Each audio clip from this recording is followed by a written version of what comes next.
Hello, music teacher friends. Welcome to episode number 48 of the Beyond Measure podcast. My name is Christina Whitlock, also known as your anytime piano teacher friend, and this right here is a space for independent music teachers just to take a deep exhale and claim some solidarity with someone who understands at least a little bit of the wild life you are living. All right, so here's the thing. I don't often do two-part episodes here, mostly just because I am afraid of opening that door. I feel like since I do often have so much to say that it's very important that I keep myself as concise as possible in these 20-minute episodes. And I really don't like the idea of opening that door to myself because I want to keep things as focused as possible for you. But all of that said, the response I received from you to last week's episode on how we deal with our inner critics, well, it was so strong that I just really feel compelled to spend one more week on this idea. So, allow me to offer you a very quick recap, just in case you missed it, or if you need a refresher. So, first and foremost, my reigning philosophy is that negative thoughts need to be acknowledged before we can ever make any progress with them. Now, you don't have to believe what the voice in your head is saying, but sometimes it's just good to hear it out and see where that takes you. So, last week, I suggested a quick little process of, first of all, putting yourself in a positive frame of mind, mostly by celebrating some kind of recent successes first. And once you've done that, then, let's look at acknowledging what that nasty little voice is nagging at you about right now. Once you have heard that voice out, you then have a chance to ask yourself if there's anything to be learned from that voice, or if it's just something utterly ridiculous that you can finally get rid of once and for all. Like I said, we are going to hang out a little bit more with those inner critics this week, and we're going to see if there are any other lessons lurking beneath the surface. Before I share my own story, let's reframe the idea of an inner critic, shall we?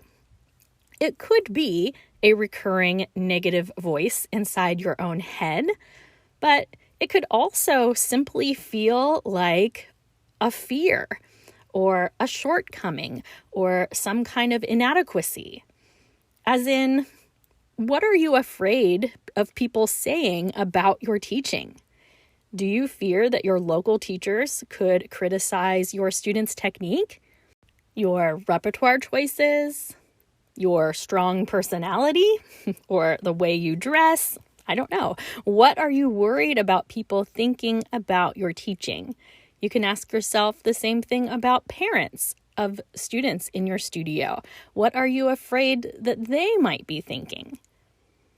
If you're having a hard time coming up with something that you feel like your inner critic is trying to tell you, why don't you ask yourself, what are you most afraid of as a teacher? See if that shakes anything loose, will you? So, okay, something has been nagging at me ever since I released last week's episode. I had fully intended to share with you something that I learned from my inner critic last week. However, seeing as how I am like a gold star avoider of negativity, the idea of putting my insecurities online for anyone to hear was a little, I don't know. Let's just say it was very unappealing. But seeing as how I am all about building camaraderie here at Beyond Measure, I mean, it really is the whole point of this podcast. I realize that sometimes it falls on me to say, go first, right?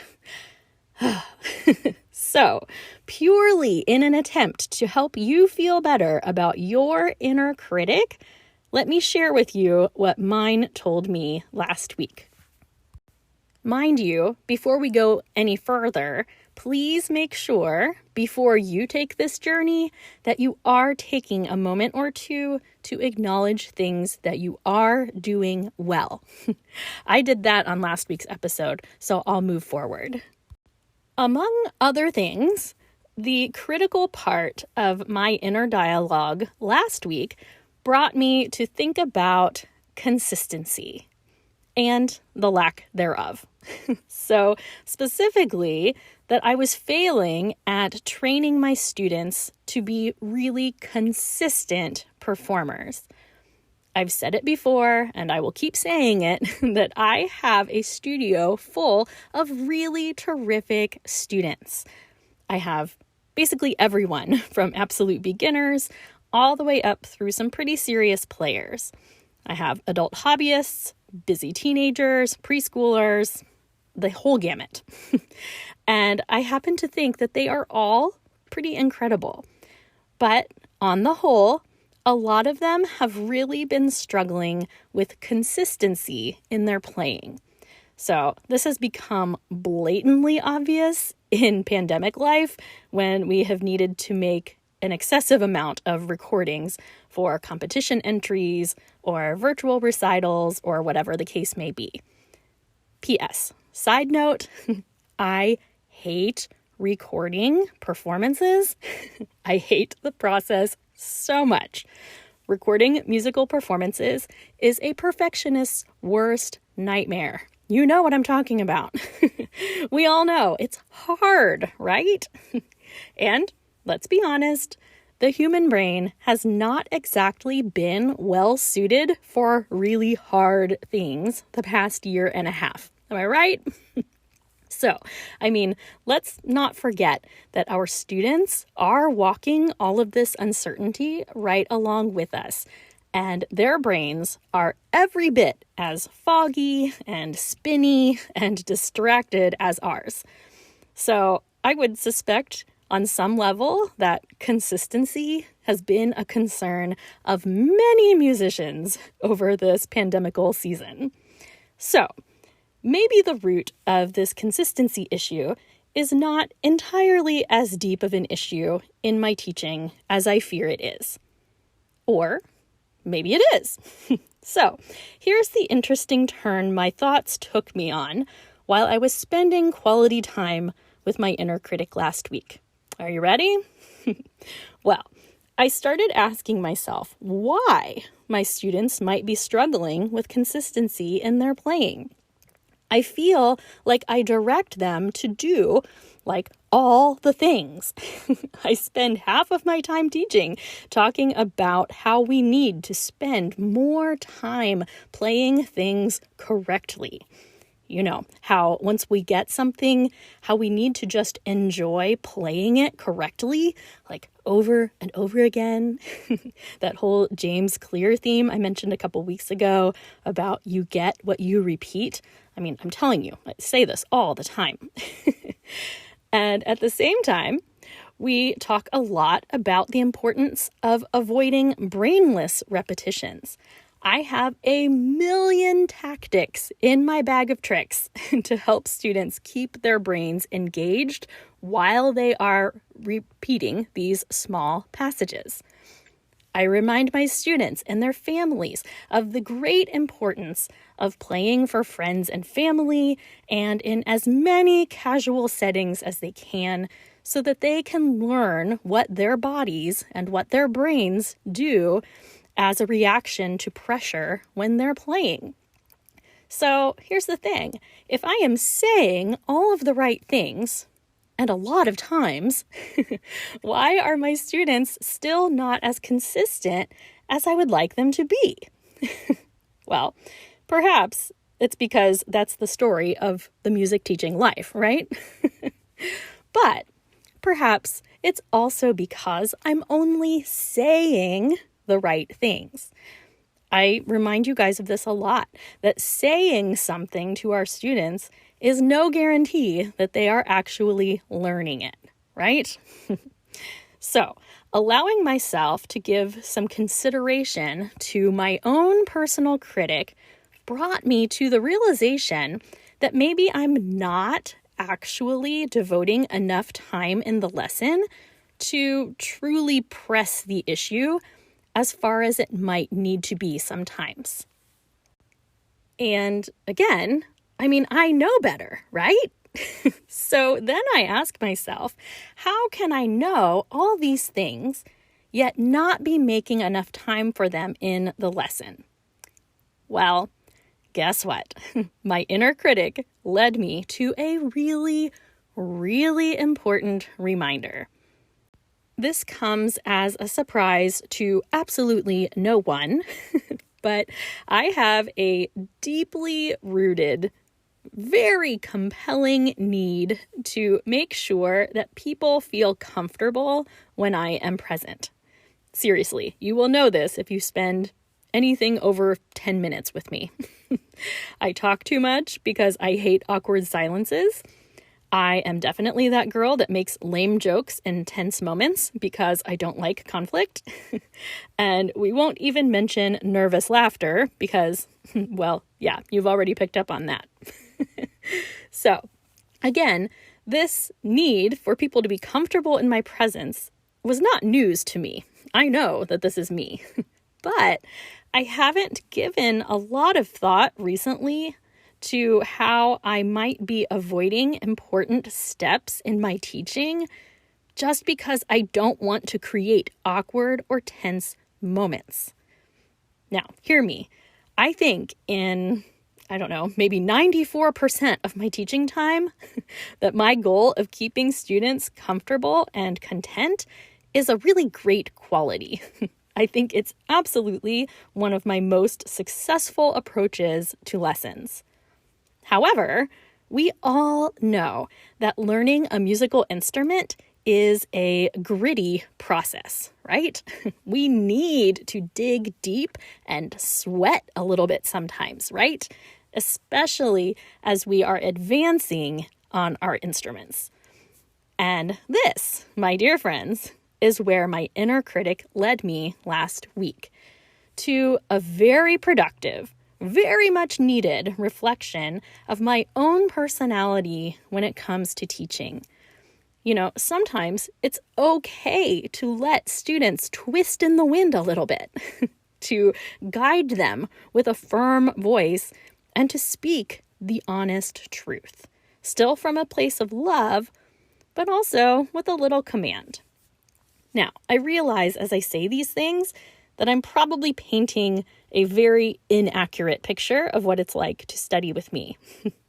I assure you, I am not afraid to call students out or correct issues as they arise. Absolutely not. But I do realize that in my attempt to make sure that students know how much I adore them, I am probably guilty of glossing over things from time to time. That's all I mean. So, anyway, my whole journey of self-actualization here on the podcast is hardly the point. Do you see where the process of leaning into my inner critic, into my fears, into my insecurities, whatever you want to call it, do you see where that led me? My concerns about consistency in my student performances led me through some really important reminders that telling my students strategies is not always enough. And that led me to realize that I am not always devoting enough lesson time to those reinforcements. And then that ultimately led me to realize that sometimes, not always, but definitely sometimes, I am guilty of passing over things when I don't want my students to feel uncomfortable. Phew, I would say that's a pretty productive round of self-reflection, wouldn't you? So, friends, that's the deal with our inner critics. As I said last week, sometimes they are outright liars. There are a lot of those thoughts that need tossed out with yesterday's news. But there are sometimes important lessons to learn under the surface if we just let ourselves go there for a few minutes.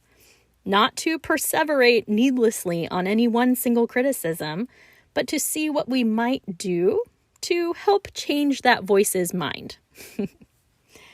I have a frequently confirmed hypothesis that musicians, on the whole, are one of the least secure groups of people I know. It's funny because so many of us appear to have ego issues on the outside, but actually, by and large, I find us to be a pretty anxious, self-doubting bunch. I absolutely hate it for us. I mean, we're friends after all, and who wants to see their friends miserable with themselves? But I can't help but think that spending a little more time asking that inner voice if it has anything good to tell us might be moments really well spent. And with that, here is a toast to you.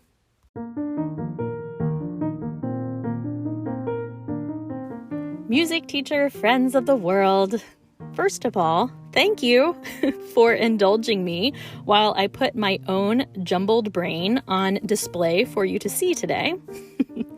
It is my sincere hope that I could play a small part in normalizing the way musicians speak openly about their doubts and their fears. I feel as though our profession is built on a lot of highs and a lot of lows.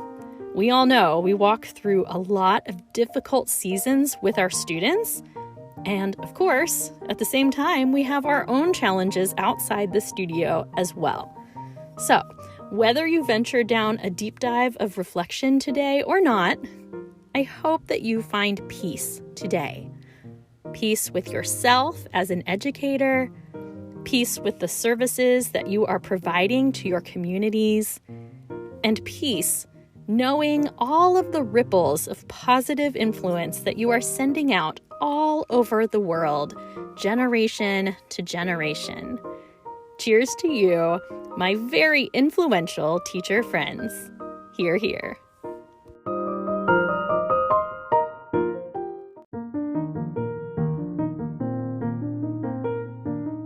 And that's a wrap on episode number 48. If you haven't noticed, episode 50 is right around the corner, and I am going to do something that I've never done before. I think I will record an Ask Me Anything episode. Woohoo! So here's the drill. If you have any question you would like me to answer, I want you to send me a message.